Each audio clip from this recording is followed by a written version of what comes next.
Assalamu alaikum. أعوذ بالله من الشيطان الرجيم. بسم الله الرحمن الرحيم. We are on Zoom as well.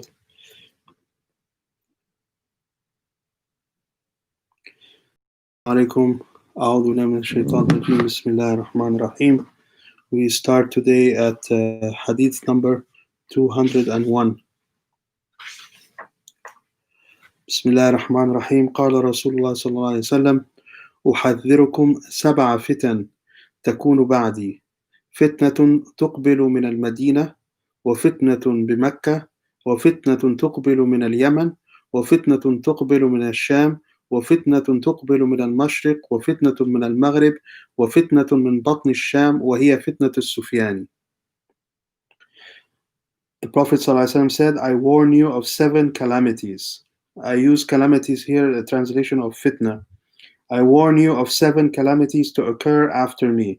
A calamity that comes from Medina, a calamity in Mecca, a calamity that comes from Yemen, a calamity that comes from Sham, a calamity from the east, a calamity from the west, a calamity from the heart of Sham, and it is the calamity of the Sufyani. The Sufyani, the scholars, they said it is an evil person that comes at the end of time, but he is not the same as the Antichrist. Hadith number 202. قال رسول الله صلى الله عليه وسلم: أحسن الناس قراءة الذي إذا قرأ رأيت أنه يخشى الله. The best reciter is the one who, when he recites, you see that he fears Allah. Hadith number 203. قال رسول الله صلى الله عليه وسلم: أحسن الناس قراءة من قرأ القرآن يتحزن به. The best reciter is the one when he recites the Quran, people are saddened. Hadith number 204. أحسن الطيرة الفأل ولا ترد مسلما، فإذا رأى أحدكم من الطيرة ما يكره فليقل اللهم لا يأتي بالحسنات إلا أنت ولا يدفع السيئات إلا أنت ولا حول ولا قوة إلا بك. The best of divination is the good omen, but it should not affect the Muslim. So if one of you sees what he despises in divination, he should say, O Allah, no one brings goodness except you, and no one deflects badness except you, and there is no might or power except by you. Hadith number 205. قال رسول الله صلى الله عليه وسلم: أحسن الهدي هدي محمد وشر الأمور محدثاتها وكل بدعة ضلالة من مات وترك مالا فلأهله ومن ترك دينا أو ضياعا فإلي وعلي. The best guidance is the guidance of Muhammad sallallahu alaihi wasallam, and the most evil of matters are the newly invented ones, and every innovation is a deviation. Whosoever died and left wealth, it is for his family, and whoever left debt or loss, it is for me and on me. Hadith number 206. قال رسول الله صلى الله عليه وسلم: أحسنوا يا أيها الناس برب العالمين الظن فإن الرب عند ظن عبده به. O people, have good expectations of the Lord of the universes, for the Lord is as his servant expects of him. Hadith number 207. أحسنوا كفن موتاكم فإنهم يتباهون ويتزاورون بها في قبورهم. Perfect the shrouds of your dead ones, for they pride themselves and visit each other in their graves. أحسنوا الكفن ولا تؤذوا موتاكم بعويل ولا بتزكية ولا بتأخير وصية ولا بقطيعة وعجلوا قضاء دينه وأعدلوا عن جيران السوء وإذا حفرتم فاعمقوا وأوسعوا.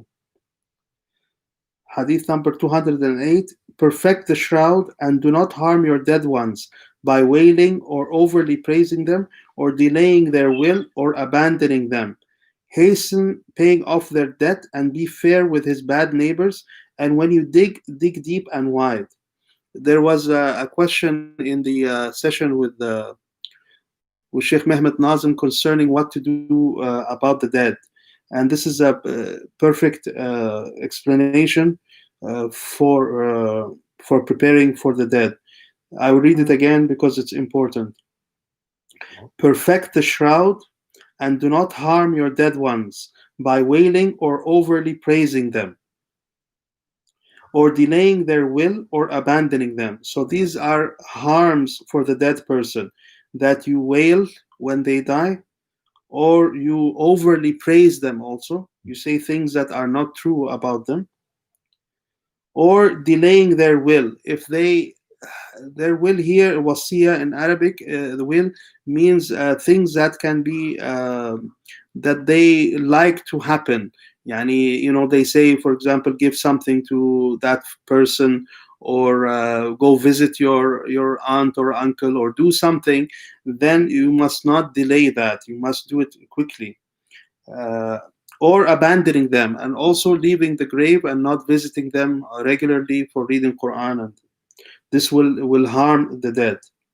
Hasten paying off his debt, and be fair to his bad neighbors. And when you dig their grave, dig it deep and wide. Hadith number 209. احفظ عورتك إلا من زوجتك أو ما ملكت يمينك. Conceal your private parts except from your wife and from whom your right hand possesses. Hadith number 210. احفظوني في أصحابي فمن حفظني فيهم حفظه الله في الدنيا والآخرة ومن لم يحفظني فيهم تخلى الله عنه ومن تخلى الله عنه أوشك أن يأخذه. Honor my companions for my sake, for whosoever honors them for my sake, Allah will shelter in this world and the hereafter. And whosoever does not honor them for my sake, Allah will abandon, and whosoever is abandoned by Allah, Allah will soon take him. Hadith number 211. قال رسول الله صلى الله عليه وسلم احفظوني في أصحابي ثم الذين يلونهم ثم الذين يلونهم ثم يفشو الكذب حتى يشهد الرجل وما يستشهد ويحلف وما يستحلف. Honor my companions for my sake, for then those who come after them, then those who come after them. Then falsehood will prevail, so much that a man will give testimony without being asked to do so, and he will swear an oath without being asked to do so.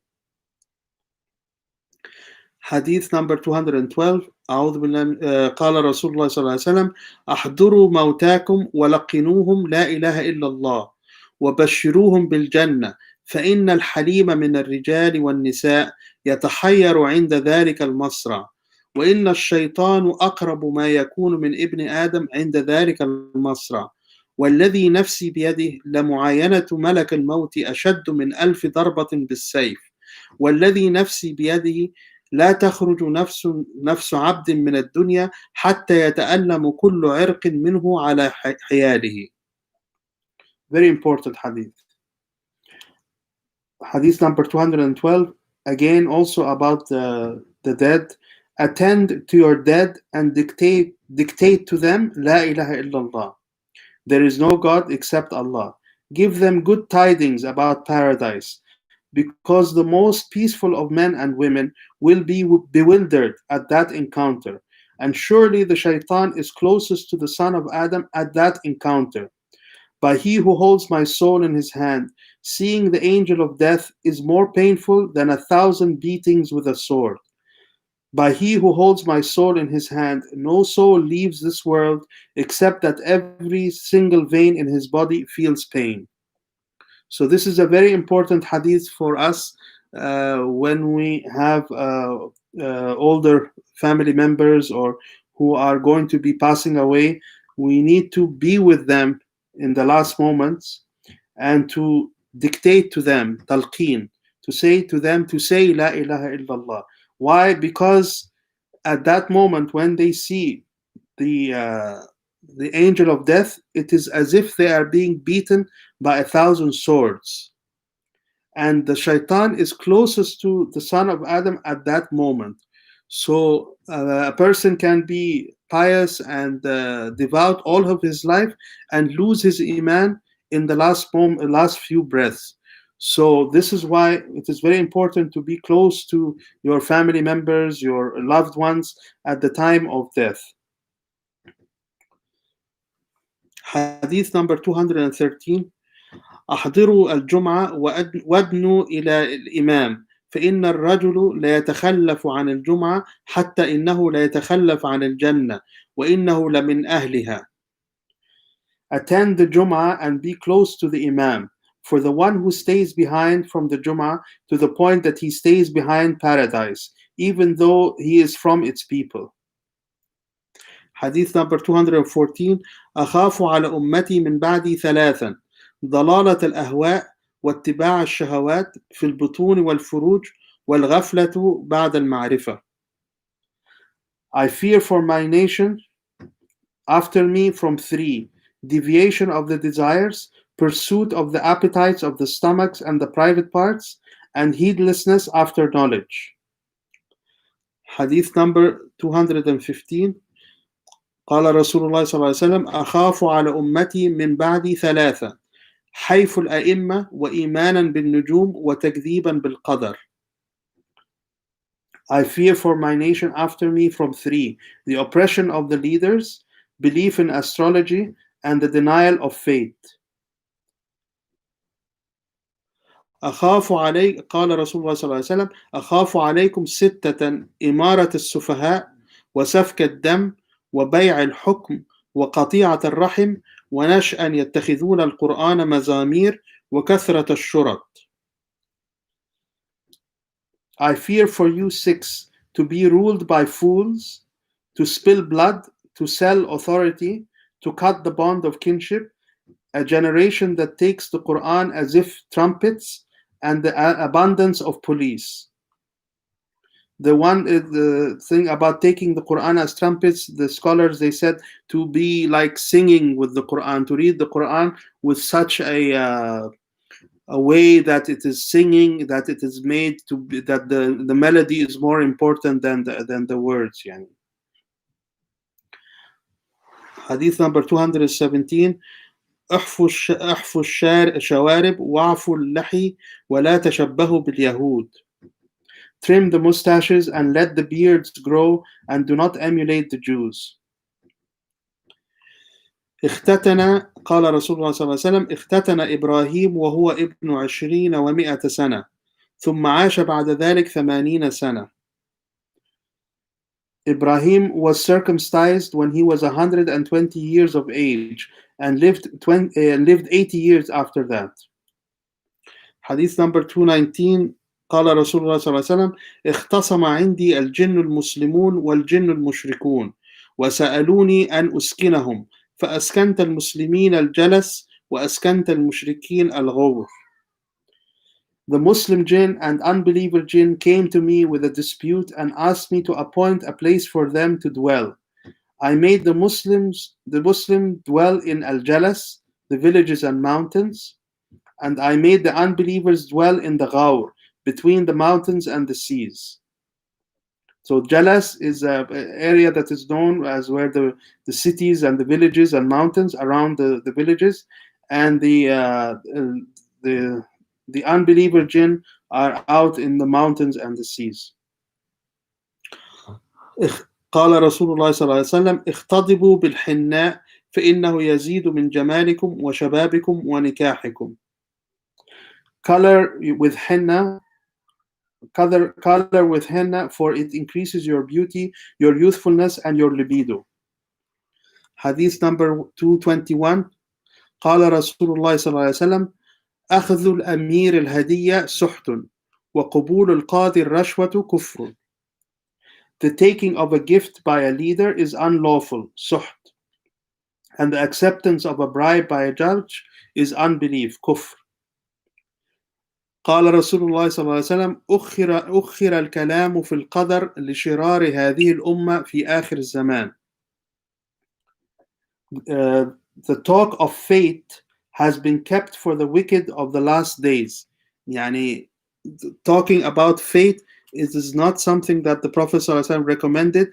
In fact, he told people to not to speak, to dwell too much on faith, because then it will go into philosophical arguments, like someone, he will do haram, and he said it was my fate to do haram, and he says it's not my responsibility.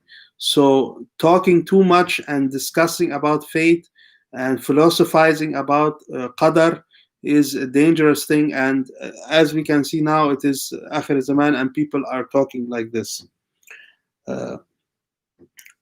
Hadith number 223.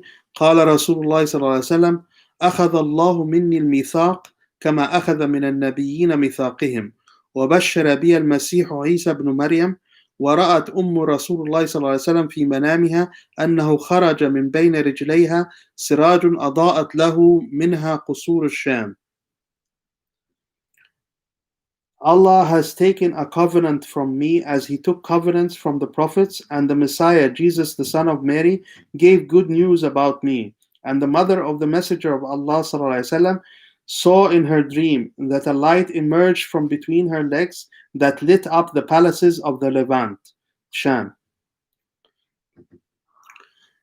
قال رسول الله صلى الله عليه وسلم: أخرجوا المشركين من جزيرة العرب وأجيزوا الوفد بنحو مما كنت أجيزهم. Expel the pagans from the Arabian Peninsula and show respect to foreign delegations in the same way as I have done.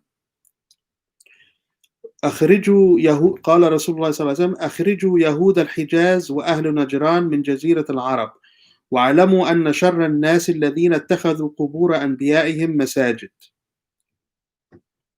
Expel the Jews of Hijaz and the people of Najran from the Arabian Peninsula, and know that the most evil of people are those who prostrated on their prophets' graves.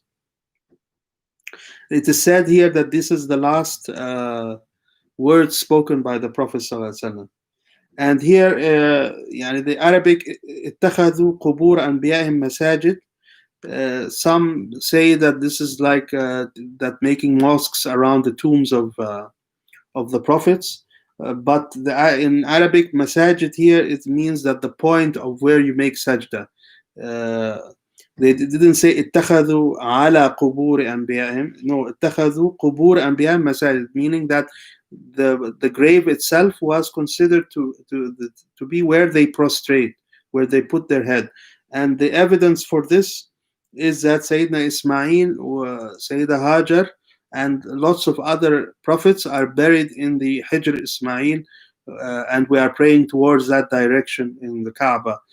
So it is common that prophets are buried in masajid, in mosques, as the Prophet himself sallallahu alaihi wasallam was buried in his mosque, and Sayyidina Abu Bakr and Sayyidina Umar. So it is a common practice. But of course, the Salafis, they like to use this hadith to attack this practice. Hadith number 226. قال رسول الله صلى الله عليه وسلم: أخسر الناس صفقة رجل أخلق يديه في آماله ولم تساعده الأيام على أمنيته فخرج من الدنيا بغير زاد وقدم على الله بغير حجة. So the biggest loser among people is the man who devoted his hands to his hopes and dreams, and the days did not help him in achieving his hope. So he emerged from this life with no wealth and returned to Allah without a justification. Hadith number 227. أخشى ما أخشى على أمتي كبر البطن ومداومة النوم والكسل وضعف اليقين. This is for me especially. The most I fear for my nation is a large belly, continuous sleep, laziness, and weakness of conviction. No comment. Hadith number 228. قال رسول الله صلى الله عليه وسلم: اخفضي ولا تنهكي فإنه أنظر للوجه وأحظى عند الزوج. This is about the female circumcision. Circumcise, but do not remove it all, for it is brighter for the face and more opportune for the husband. Hadith number 229. قال رسول الله صلى الله عليه وسلم: أخلص دينك يكفيك القليل من العمل. Be sincere in your religion, and little worship will suffice you. Hadith number 230.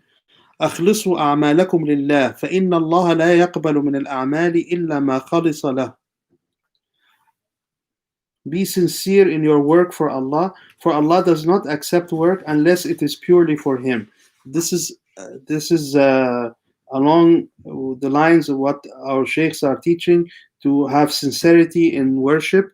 That this is a small amount of worship that is sincere is better than a large amount of worship with no sincerity. Hadith number 231. قال رسول الله صلى الله عليه وسلم أخلعوا نعالكم عند الطعام فإنها سنة جميلة. Remove your shoes when eating, for it is a beautiful tradition.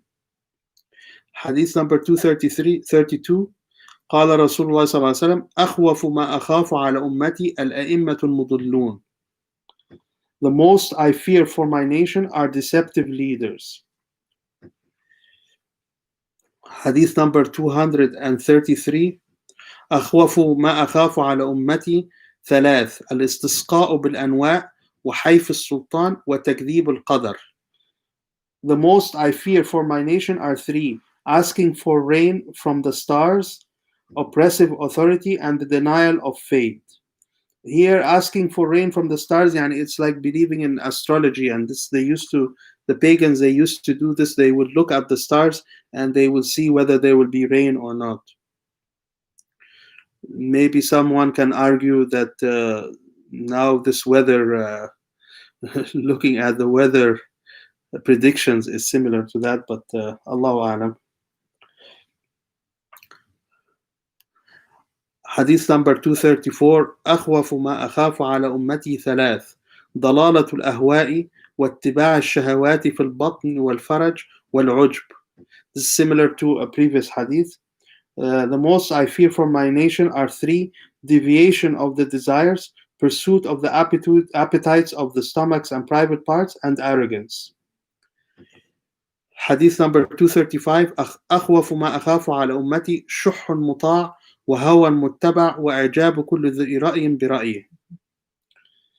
The most I fear for my nation is greed obeyed, desires pursued, and everyone with an opinion charmed by his own opinion. This hadith is about abd, the slave, يعني the one who you own. قال رسول الله صلى الله عليه وسلم أخوك في الإسلام لا تكلفه من العمل إلا ما أطاق وأطعمه من طعامك والبسه من لباسك فإن كرهته فبعه. يعني العبد. This is about the meaning about the slave. This is very different than when we talk about slavery now and they talk about slavery in North America. This is a very different picture from what we are told about slavery. Here the Prophet ﷺ, he's saying that the slave, he is your brother in Islam. Your brother in Islam. Do not assign him work that he cannot do. Feed him from your food and clothe him from your clothes. But if you dislike him, sell him. Hadith number 237. أدي ما افترض الله عليك تكن من أعبد الناس واجتنب ما حرم الله عليك تكن من أورع الناس وارضى بما قسم الله لك تكن من أغنى الناس. Perform what Allah has made obligatory for you, and you will be the most pious of people. Avoid what Allah has made unlawful for you, and you will be the most devout of people. Be pleased with what Allah has assigned for you, and you will be the richest of people. Hadith number 238. أدي الزكاة المفروضة فإنها طهرة تطهرك وأتي صلة الرحم وأعرف حق السائل والجار والمسكين. Pay the obligatory charity, the zakah, for it is a purifier that will purify you. Normally I heard that people say that it purifies the money, but here it is that it will purify you. تطهرك. It means that it will clean you from inside spiritually as well. fulfill the bonds of kinship, and learn the rights of the beggar, the neighbor, and the poor. We must know these rights. The neighbors and the beggars and the poor, they have rights on us. We must know what these rights are.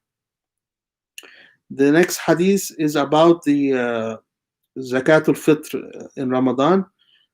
قال رسول الله صلى الله عليه وسلم أدوا صاعا من بر أو قمح بين اثنين. أدوا صاعا من بر أو قمح بين اثنين، أو صاعا من تمر أو صاعا من شعير على كل حر وعبد صغير وكبير. Pay 1 sa of wheat for every 2, or 1 sa of dried dates, or 1 sa of barley for every free man or slave, young or old. Sa is 2.5 liters. It is a volume measure that the people of Medina used to use, and they would use it as a measure for grains and dates and things like that. So out of 2, you give 1 for everyone in the family. This is why now Zakat al-Fitr is usually calculated as, maybe they say $10 or some per person. But the origin of that is this sa. Sa is at 2.5 liters, like a family size soda bottle. Hadith number 240. أدخل رجل قبره فأتاه ملكان فقال قبره منها نارا فتركاه حتى أفاق وذهب عنه الرعب فقال لهما على ما ضربتماني فقال إن صليت صلاة وأنت على غير طهور ومررت برجل مظلوم فلم تنصره. A man was placed in his grave, and so 2 angels came to him and told him, we will beat you once. They hit him so hard his grave became full of fire, and they left him until he regained consciousness, and the horror left him. He asked them, why did you beat me? They replied, you performed a prayer, you performed a prayer without ritual purity, and you passed by an oppressed man and you did not support him. This is the punishment for that small action. ومن الله التوفيق. الفاتحة.